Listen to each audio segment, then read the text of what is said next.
Hello, and thank you for joining us today on Aztec Media on YouTube. If you are coming across this channel for the very first time, please kindly subscribe and like and share.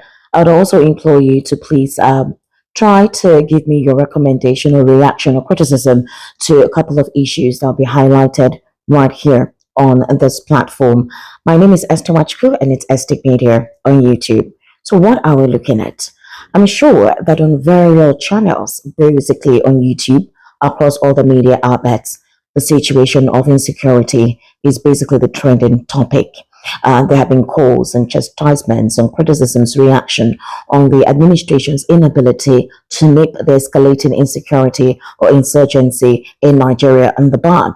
The latest being the swipe and the attack in Benue State. Well, Benue State for the past 2 months has experienced a resurgence in Fulani terrorist attack in various communities in the state. They have been calling on the federal government to help them ameliorate the condition, but they have been met with silence, or possibly like no one is hearing what is happening. The governor of the state seems overwhelmed in handling the situation, has kept mute up until recently when the attack became deadly, more brazen, and then finally this massive attack that seems properly coordinated and obviously executed.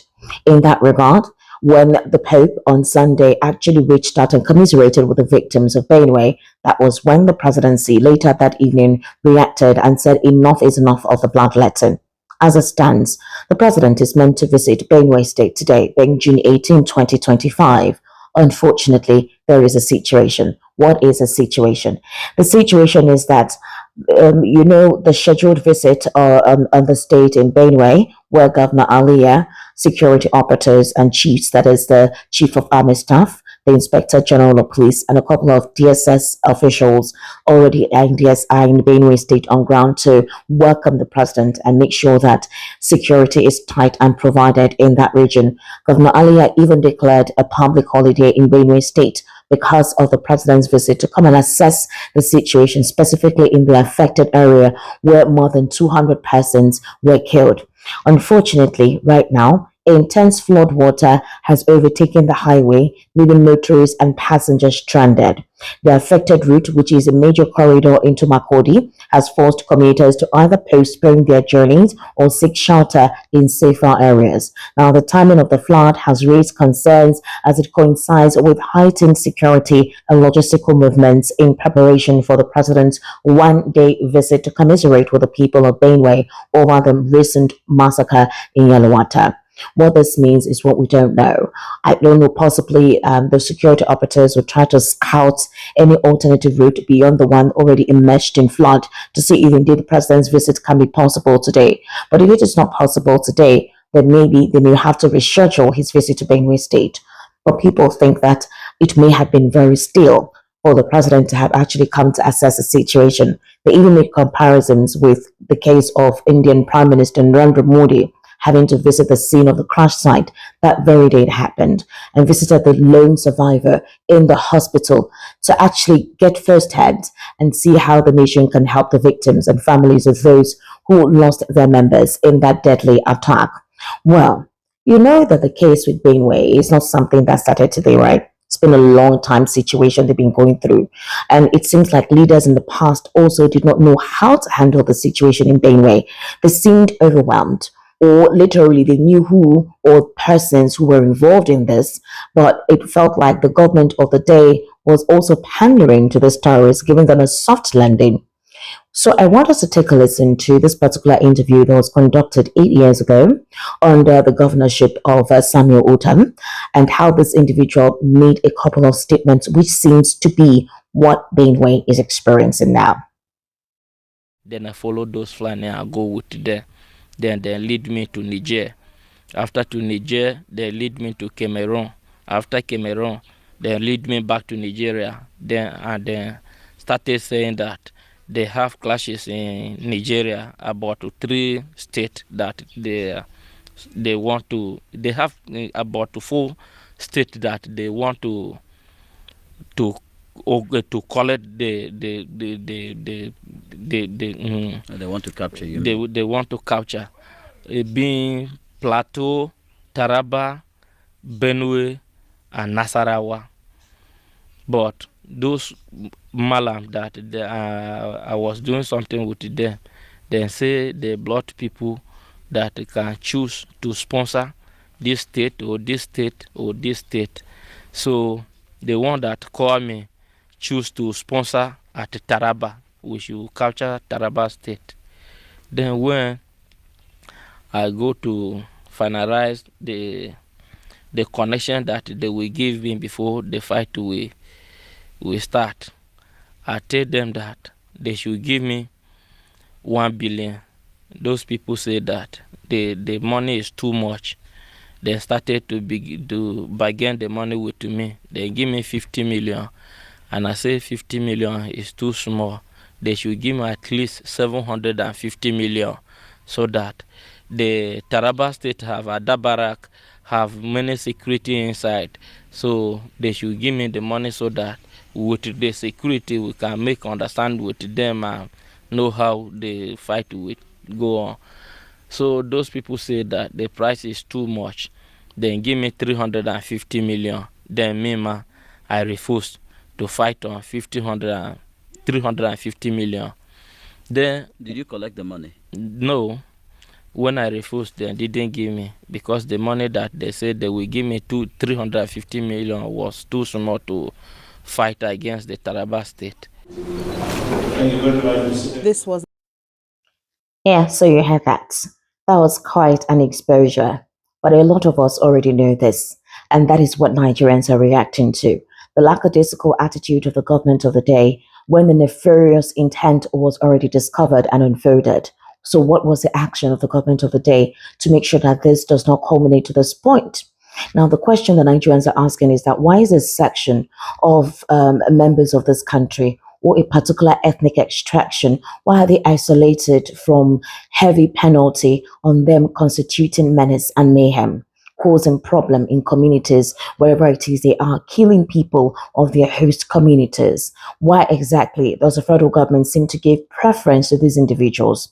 And Nigerians have said different things. Some people say that the Nigerian army is wholly occupied by the Fulani ethnic extraction. And that's why there's some sort of sympathy towards these individuals. Others believe that possibly because they're the ones that a majority when it comes to politics and all of these salient positions in this country, they are the ones. Others also think that the president could be afraid of them because somehow you need their support to win elections. And maybe that's why he's being quiet or not taking any decisive action. Others are now saying that if the president is more concerned about his re-election bid in 2027 to the detriment of the people he promised to protect, what if there are no people to govern by 2027, all in the need of a political pursuit? Unfortunately, in the country, the tribal war has gotten intense. On social media, it is always the Yoruba ethnic extraction and the Igbo ethnic extraction. And it's quite unfortunate that this particular distraction has overshadowed the main culprit of this Fulani terrorist terrorizing communities, taking over people's farmlands. It almost seems like there is a deliberate means through which the conversation is diverted into other things. So, rather than taking decisive measures to handle this, you're seeing certain persons wanting to create a 1967 program on a certain group of people who are literally trying to survive and stay afloat. And Nigerians are saying, is this a time for us to have a divided voice? Are we not supposed to be united to ensure that we fight this insecurity? Call the government of the day to question and ask them why they are not implementing strategic measures to stop these persons from constituting this mayhem. Oh, well, that's it. I'd like to know what you have to say about that. Now, moving on. Within the All Progressives Congress, a former APC youth leader has come out to say his name is Ismaili Ahmed. He has said that the party members are prohibited from actually challenging a sitting president. For Ismail, during a monitored television program, Ismail said that there is no discussion about substituting President Bola Ahmed Tinubu or Kashim Shettima ahead of 2027. So all of that rumor and speculation is completely debunked. He also disclosed that there is no rift between President Tinubu and Vice President Kashim Shettima, that no relationship, however, is 100%, but there is trust between them. That's what he said. In addition, as a former youth leader of the APC as a party, said its members and its leaders do not lose sleep over the activities of the opposition. According to him, he says the opposition at this very point in time, do not necessarily pose a major challenge to the All Progressives Congress.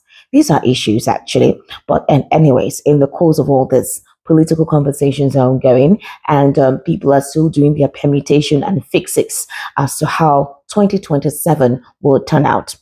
In the grand scheme of things, though, while the president is to make his visit, Peter Obi has actually asked him to visit Zamfara and Niger State, that those states are also plagued with insecurity. So it's not just Benue, Plateau as well. So the president's presence is needed. Now, there are talks that whatever political permutation and agenda is ongoing, that it is very vital for the president to stay on his grip and put this nip it on the board. It is his reaction to these issues that will determine Nigerians putting their differences aside and having to vote for him for 2027. They also advised that he shouldn't pander to the detriment of any segment of the country or the society. It is his works that are meant to speak for him, not his supporters, whom a couple of people think are sycophants who are not telling the president the reality on ground. The situation with Benue is just one in many instances. So the president told us that food prices has crashed. But if you go to the market right about now, you want to buy fresh goods, that's not the case. Or even beef, that's not the case. Right now, tomato and pepper, very expensive. Is it the insecurity that is causing it? Or could it be that it's the season? These are factors. So Nigerians are asking the president, how can you tell us that food prices have come down when we still buy things at a very high rate? And there is a tendency for fuel price to increase because of the Israel-Iran war. Already, depot owners are inflating their prices already across several states of the Nigerian Federation. In that particular regard, like I said, these issues are something that needs to be discussed. Meanwhile, Mahmoud Yakubu has backed Nyesom Wike's proposal to build a new INEC headquarters. Remember that Nigerians complained about the ICC center, which obviously Nyesom Wike used billions of naira to renovate, not even a new one. Well, that's not enough. You do know that the chairman of INEC right about now has backed the decision of the FCT minister to build a new headquarters for the electoral body. For example, he says, I wish to make it clear that this is not the first time the FCDA is constructing an office for INEC. And Mr. Yakubu also disclosed that the launch and design and construction of the new commission headquarters on Tuesday, that this basically is a good track, especially coming from the FCT minister.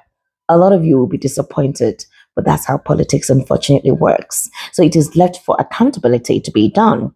Now, he also further noted that the launch was the fourth time in the last 34 years that the FCDA had stepped to either provide offices or accommodation for the commission. Meanwhile, the announcement had elicited a flurry of reactions from Nigerians who condemned the move as utterly unnecessary, accusing the former Rivers State governor of setting a wrong precedent. But President Bola Ahmed Tinubu has also approved the minister's plan for a new INEC headquarters to be built. So does it mean that with all of this, whatever elections are taking place in 2027 is just protocol? According to Omoyele Sowore, election results have already been written down. No excuse, no dispute. Everything is sorted. The necessary institutions to allow this happen have already been hoodwinked and already been managed by the government of the day. I'd like to know what you think. I'd also like to know what other exposure you think needs to be exposed. Make sure you subscribe, like, and share. Have yourself an amazing day.